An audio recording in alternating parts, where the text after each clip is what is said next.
Hi everyone, welcome to our phonics reading and writing workshop. We have loved having your children in school this week and I hope that they're enjoying school as well. We're really enjoying getting to know you all better. We'd love to be at school for this evening, but we're doing our best. We're on YouTube, and the great thing about that is that you can get into the live chat and say hello to us. So if you've not managed to do that yet, you need to log into YouTube, and then under the video there's just a button that says live chat. So you click that and you can say hello to us. We'd love to know who's here. We're in the live chat right now as well, so please say hello, let us know who you are and that you're watching. We hope the kids are in bed, we hope you've got a nice comfy spot on your sofa and that you're ready to take in the information. And if you've not grabbed yourself a bit of paper and a pen, I'd encourage you to go and grab one of those now before we start. So during this video tonight we plan to go through what phonics actually means, how we teach phonics at school, and how you can all help your child at home with phonics to help them learn to read and write. Okay, so what is phonics? Well, phonics is the first strategy that we use to teach children to read and write. It's how we teach them to read and write. We teach them through phonics. It's not teaching the alphabet. So it is letters, but it's not teaching A, B, C, D. Each letter has a name and a sound. So the letter name is A, but its sound is A. The letter name is B, but its sound is B. And that's what phonics is all about. It's really focusing in on the sounds that each letter makes. And we will teach the name, but not as a priority. It's all about the sounds. When we first start to teach phonics, we don't look at any letters at all. We just focus on the sounds. This is what's called oral blending and oral segmenting. This stage is so important for children when it comes to reading and writing. It's almost impossible for children to learn how to read and write without these skills first. As you can see on the screen, blending means pushing and blending the sounds together. So eventually this helps the children learn to read. And segmenting is splitting the sounds up, and that will help the children learn to write. At school, the children will learn these terms, blend and segment. So first of all, we would encourage the children to talk in sounds. So we might do lots of fun games, including things like, we might have two wooden objects, and the adult might say, can you find the k, a, t? Saying it very clearly. Lots of repetition with this, you're repeating it lots and lots. Can you find the k, a, t? You would get the children to blend that together, k, a, t, cat. Oh look, here's the cat. In school, we also have a puppet here called Sid, and Sid can only talk in sounds. So at that point, we might ask the children, can you figure out what Sid is saying? And Sid might say something like, d, o, g, d, o, g, dog. And the children would blend that together and they would be able to hear that Sid is saying dog. To begin with, children might find this a little bit tricky, hearing the sound, so the adult might speed up and might say that a little bit quicker, like d-og or dog. Lots of emphasis with your mouth movements on that, and then the children over time will be able to blend them together. We're just going to run through some ways that you can help your child at home practice these oral blending and oral segmenting skills. The best way to do this is through giving your child an instruction but using sound talk for one of the words at the end. For example, go and get your b-a-g, or go and brush your teeth. You expect the child to blend the word at the end and then they would follow through the instruction. When you're sound talking at home, try to forget how the word is actually spelled. So take the word shoes, for example. We wouldn't want you to sound it out S, because no child will be able to blend that to the word shoes. We want you to focus on the sounds that are in that word. Shoes. Okay, so that was blending. Now on to segmenting. Now again, at the beginning, this would be all about sound talking with the children, but this time, instead of pushing the sounds together, we're splitting the sounds up. So we might say to the children, right, boys and girls, we're going to sound talk the word pig, and we tell them you need 3 sound fingers. When we're segmenting and eventually when we're writing, we use our sound fingers loads, and we'd say 3 sound fingers because there's 3 sounds to split up in this word. And then we'd encourage the children at the beginning to pinch the sounds as they segment them. So we'd say, right, what sounds can we hear in pig? P-ig. And we do it again and again and again, and this takes so much repetition over and over and over. ig.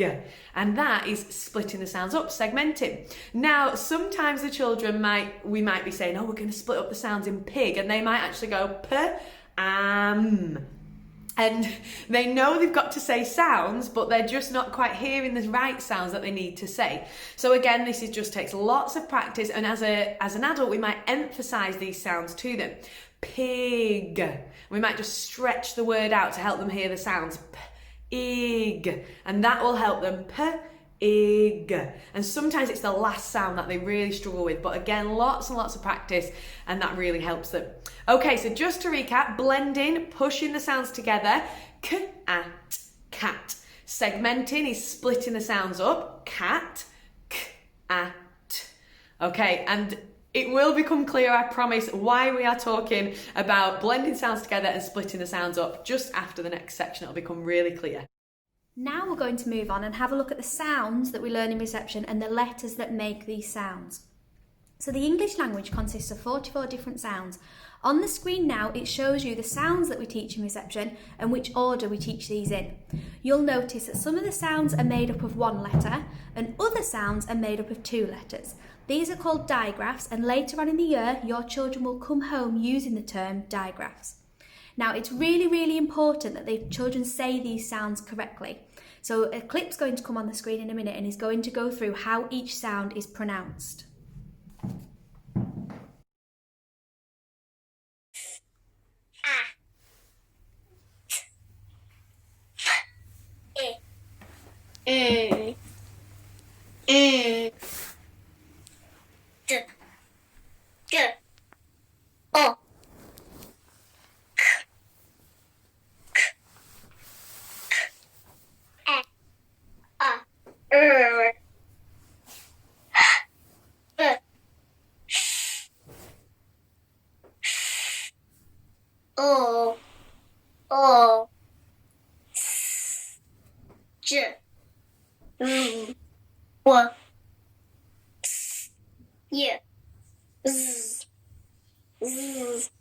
There are 26 letters in the alphabet, but 44 sounds in the English language.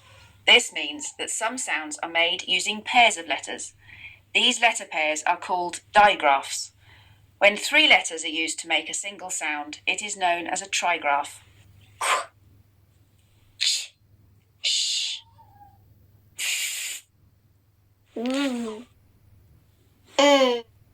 A E I O U R O Ow Oi Ear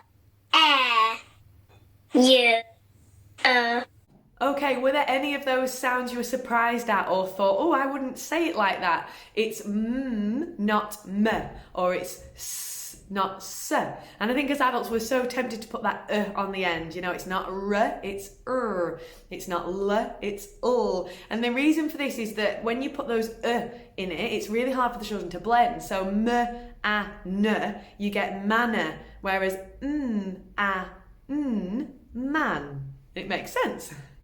From the screen that's up now, you'll notice that we don't teach these sounds in alphabetical order, and there is a reason for this. We've got a little 30-second activity for you to do at home. You need to use the live chat to type your answers, and what you have to do is type in as many words as you can that can be made up using only the red letters that are going to be on the screen, the ones at the top now. So just the red letters. How many words can you type in the chat in 30 seconds? Are you ready? Steady, go.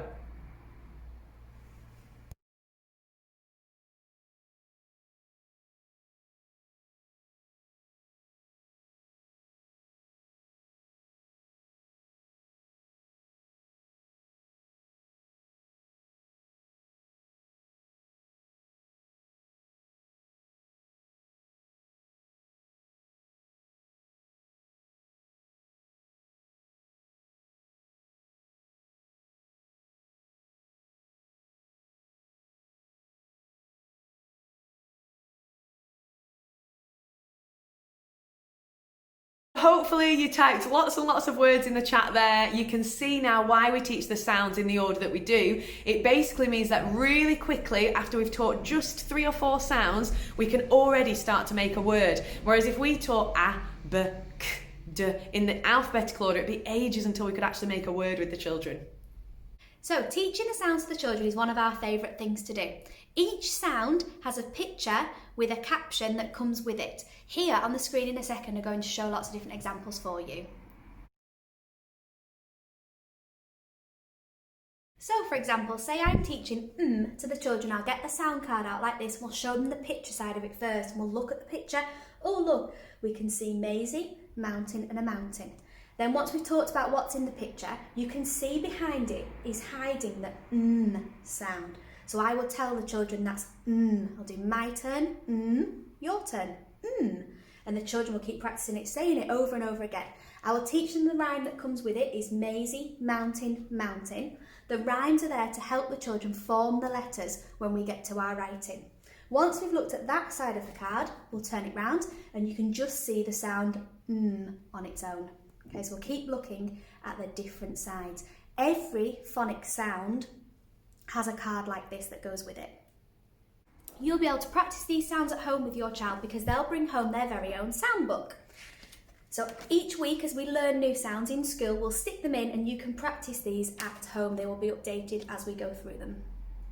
Okay, so we can blend words, t, a, p, tap. We can segment words, fox, f, ox, and we know which sounds some of the letters make. So I know that this sound is a d, d, d. I know that this sound is a, etc. Now we're ready to start reading and writing. So we always start with words called CVC words. It just stands for consonant, vowel, consonant. They're basically 3-letter words using sounds that the children know. So when we're reading and writing with them, we start with these little 3-letter words. So when we're going to read with the children, we'd have a word like this, might be a word card or written on the board, however it is, and we'd encourage the children to put their finger under the sounds to say each sound and then blend it, just like we've done with our puppet, or when I have given them an instruction, they blend the sounds together, but now we can actually see the letters. So together we'd say b, a, g, bag, and we blend the sound. Now, do you understand why the blending was so important to help them read? B, a, g, bag. Now, it might be that, again, this can be tricky at the beginning, so some children might say b, a, g, fish, and it's just random. They know that they're trying to read a word, but again, they're not hearing the sounds and blending them properly.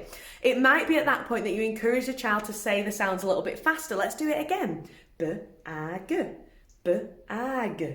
Bag. Keep saying it until they can blend it. If they're still struggling, you as the adult say the sounds because you're much clearer and quicker than them. Bag, bag, and they might be able to blend it from you saying it. If not, you could even join some of the sounds together for them. So bag, and see if they can blend it that way. If your child's still struggling, it might be that they need to go back to not seeing the sounds and just you saying bag without the confusion of the letters. That's reading. Now we're going to move on to writing. Remember, the skills for writing is to use segmenting. That means splitting the sounds up in a word. We can do this by using our sound fingers to count the sounds on. Again, we're going to stick to CVC words for this. So imagine we're going to write the word tap with the children. First of all, they would get their magnetic boards with their sounds on that we've already learnt. I will tell them we're going to write the word tap. We get our sound fingers, I'll tell them there's 3 sounds in that word, and we will sound it out. T, a, p. Maybe again, so we're saying it lots and lots. T, a, p, tap. Then we'll find, oh, that's the t, a, p. And there we go, we have built the word tap. As the children become confident using the magnetic letters and they get used to all the sounds and the letters of how to form them, we would then move on to using a whiteboard and a whiteboard pen. So say we're going to still write the word tap, we'd get our sound fingers, 3 sound fingers for tap, t, a, p, and we're going to write it.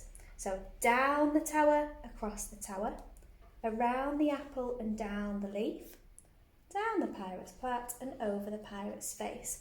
There we go, we've got the word tap. At the end, we would read it back just to check that it says tap, t, a, p, tap. There we go, we've got it. Once the children get writing, they'll want to write all sorts of sounds. And don't worry that it won't be spelt correctly, that's absolutely fine. So for example, if a child wanted to write the word fairy, they'd get their whiteboard and their pen and they might go, oh, I know that one, ooh,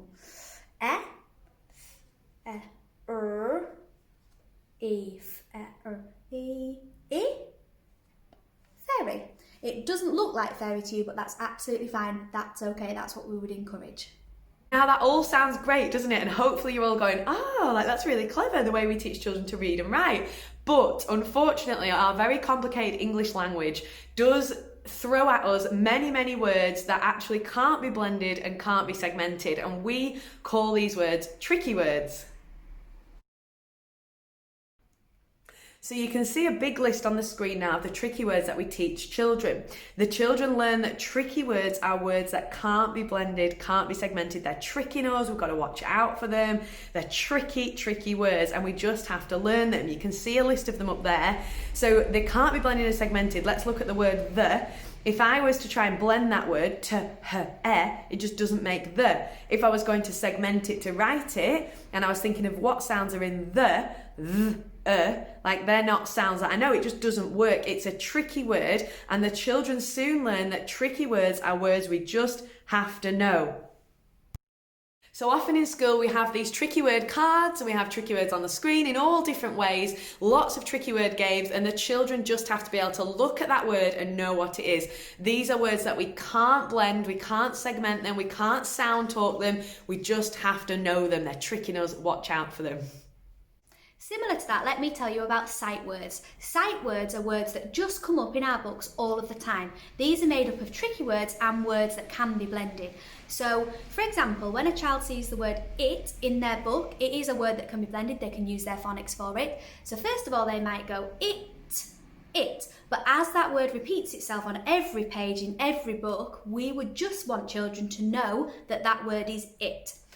So here is a list of all the sight words that the children will learn through reception.